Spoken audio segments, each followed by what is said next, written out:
Did all the people that had wealth survive and all the people that were of lesser means die?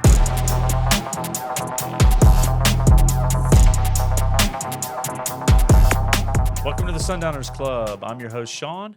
And before we get started today, if you like what you hear and what you see, please leave a comment below, hit the like button, and most importantly, hit subscribe so that we can grow the channel. Without further ado, to my right, Sterling, what's up, buddy? Not much. How are you? Good, good. So today we're going to be covering I would call it a synopsis. You know, the first 4 episodes of a new show on Amazon Prime called The Peripheral are now out. I think they debuted the first week with the first 2 episodes, and then they've had the following 2 weeks they've released episode 3 and 4. So in a new season that has 8 episodes, I believe it's 8 episodes, we're going to cover the first 4 tonight, just in a summary synopsis of what the show's about, why people may want to watch it, some of the plot points, and then we'll cover in another episode. We'll probably wrap up and cover the final 4 and see how the season turns out. But for those that don't know, The Peripheral is based on a book by William Gibson, and it's been turned into a series that's produced by Jonathan Nolan and Lisa Joy, who you may or may not know were the showrunners, I believe, but also producers of Westworld, which just now was canceled by HBO, but it ran for 4 or 5 seasons. Really Did like they the ever first. finish it? They didn't even finish it. No, I think I watched it, but the first season was really good, and then it kind of trailed off. Even though I like some of the actors that were in it, but I do like Jonathan Nolan and Lisa Joy, the concepts of things that they've backed and supported, and so this is what got me interested in this particular story, The Peripheral, and also having a little bit of knowledge of William Gibson's books, and things that's been put out there, Neuromancer, some of the cyberpunk and those themes around that. But this story takes place in 2 different times, perceived times, and it starts really in the Blue Ridge Mountains, and the year is 2032, so not too far from now, 10 years from now, and alternates between the year 2032 in the Blue Ridge Mountains and London in the year 2099. And our main characters are a brother and sister, Flynn Fisher, played by Chloe Grace Moretz, who I've pretty much enjoyed just about everything she's done. I think she's a good actress. And then Jack Rayner is playing her brother Burton. And when the show opens, the very beginning, we've got this brother and sister living in a small mountain town, a fictional town in North Carolina, and their mother is either dying or is fighting a major illness that they're trying to take care of her. And in this 10-year future that we see, there's a drug kingpin in the small town, a character named Corbell Pickett, and there's not very many jobs. And so she goes into town and works at a 3D printing shop, and her brother Burton is in a trailer outside the house and playing virtual reality games to make money.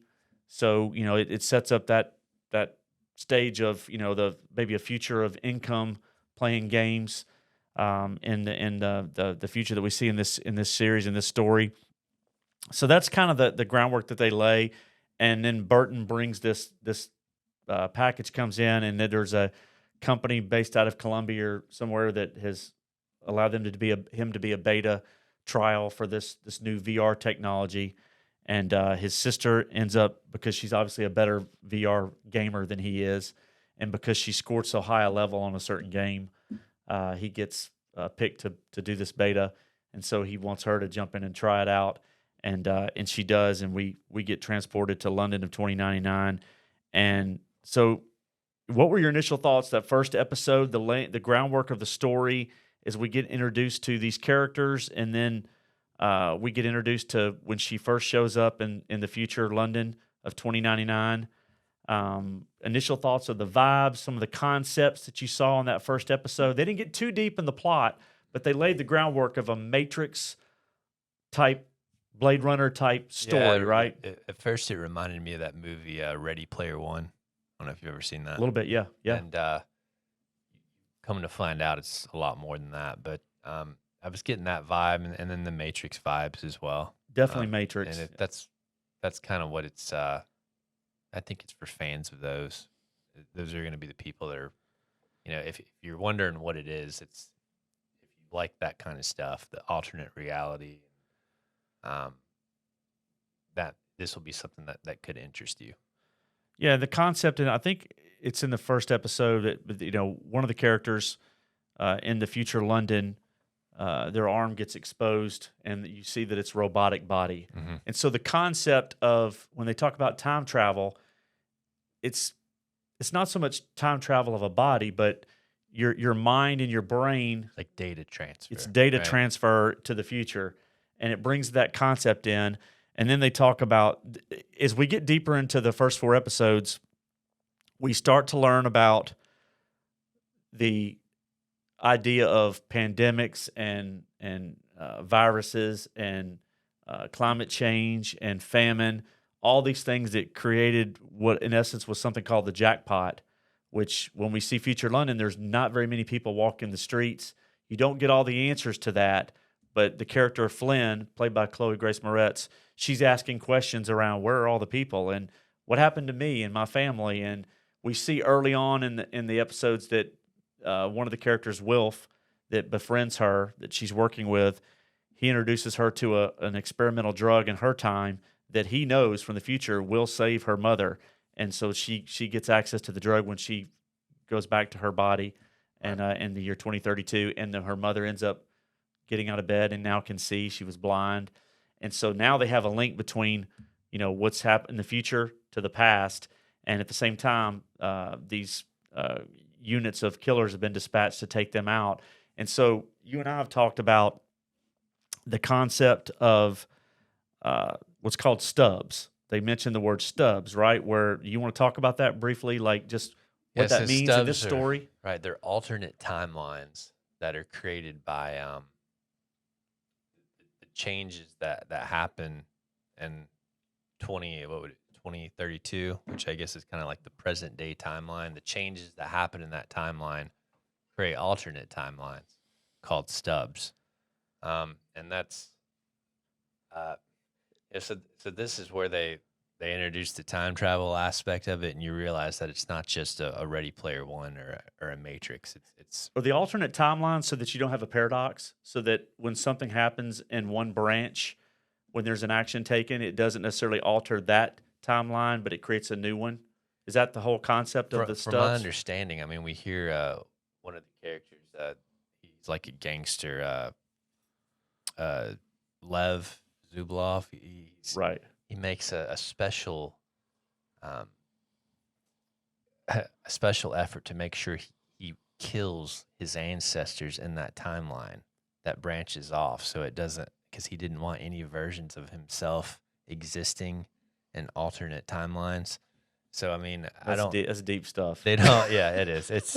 It can get pretty convoluted, and that's what happens when you do the time travel stuff. I mean, right. It's cool in the aspect that it sets itself apart from the Matrix and Ready Player One and stuff right. like that. But then I don't really know where they're going to go with it. I mean, it could get to the point where you just don't understand what's going on. I mean, even trying to explain this and recap it, and you don't know you yet. have to watch it. You've got this Dr. Charisse that runs something called the Research Initiative, RI, that you see in the future. The perception is that they created the reformation that saved the future. So when all these things started happening on the show, about 10 years after the events of the year 2032, so we know it's not too far after what we see in the present day, then the famines, the pandemics, and all these things that happen, climate change, the research initiative, basically the perception was that they learned to heal the planet, so to speak, and for society. The perception is that they did that.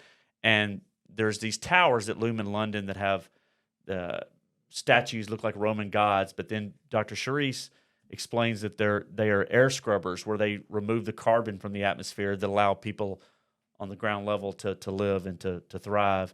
But another thing that we also see is that, and you mentioned Lev, he's with kind of this uneasy alliance of enforcers or whatever that work with I think they call him the Klep, right? Yeah, there's these different names, and they refer to them way before they describe what these groups are. So you keep hearing about the Klep, and and you have no clue what they are. And when you see Lev, you also see, this was my perception, is that did all the people that had wealth and high society survive, and all the people that were of lesser means die during these pandemics, which, I don't know if they'll get into that, but it certainly seems that way.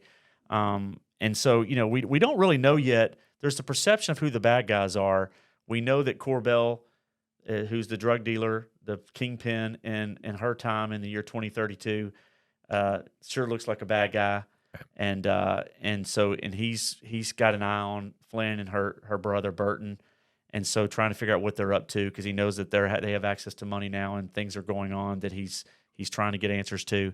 And we have the perception that Dr. Charisse is a bad guy, because one of the things that ties back to Westworld is she uses bees as warfare, right? Is they did the same thing in Westworld. I never really got that. I watched one season of that, and then I tuned out after that. Yeah, so they did the same thing here. And so the perception is that Dr. Charisse is bad, but we don't know for sure. And then Lev certainly has characteristics of a villain. So there could be multiple villains, but the story basically is about, it certainly seems like that where they're going with this is you've got this girl that maybe is of higher intellect, higher being, right, whose skills have been shown in the gaming world in her time, but we don't know what's real, what's a simulation, consciousness. It gets into these deeper philosophical questions that we don't know how deep they're going to go. But is she trying to save the future, from these pandemics and these things that she's learned about? I think that's kind of where by episode 4, that's kind of where we're at. She just figures out what happens to the world.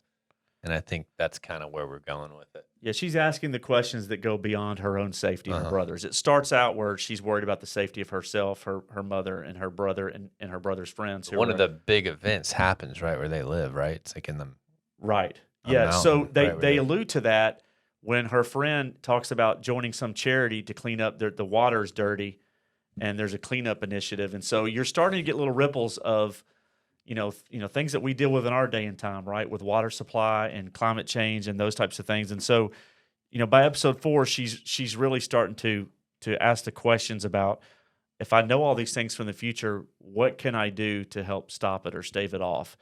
And so the concept is really good.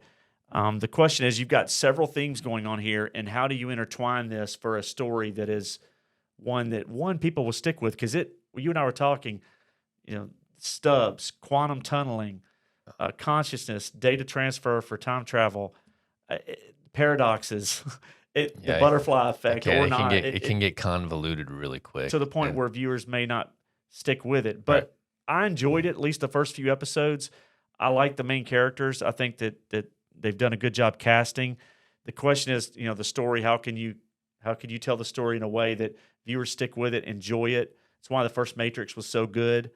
There's been movies that deal with this that it depends on how far you want to go down the road of the science fiction part and the suspension of disbelief. And so that remains to be seen with 4 episodes in. But, for me, I'm excited to see where they go with the characters and how the future timelines in the branches, affect the present. And so we'll be here to cover the final 4 episodes. My recommendation for those that enjoy those questions that get asked in movies like The Matrix and in other movies where you deal with time travel and the effects of knowledge of the future and the past and things like that. This concept is good.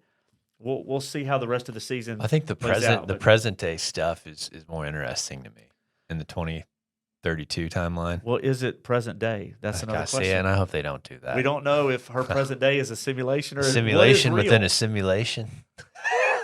That's one of the things when you watch. Please don't do that. What is real and what is not? We assume that 2032 is her reality, but we don't know. And so we'll see where they go with it. I think that the potential for this show is good. Check it out. Let us know what you think. Leave a comment below. Hit the like button if you like the content that we provided today. And most importantly, hit the subscribe button so we can grow the channel. And TCB.